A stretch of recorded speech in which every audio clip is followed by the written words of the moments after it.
za ka iya yin suna a masana'antar shirya fina-finai a ta hanyar da ko ta hanyar mara kyau. Hanya mai kyau shine irin fina-finan da kake yi kana kokari kana saka al'ada da addini a ciki. Irin shigan da kake a gari ba dan fim ba, kana saka kaya masu mutunci wanda suke rufe mutuncinka, suke rufe tsaraicinka, kuma mutane ba za su yi ba in sun ganka a can a cikin fim kayi dayin, ka sa sarka, ka sa dan kunne, a gari kuma sai su ganka da manyan kaya.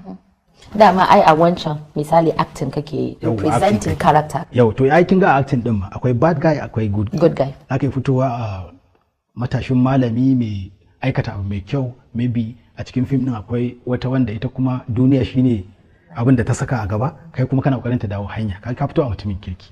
Akwai fim da kuma zan iya fitowa yanzu ni ne nake lalata watan. Kin fahimta?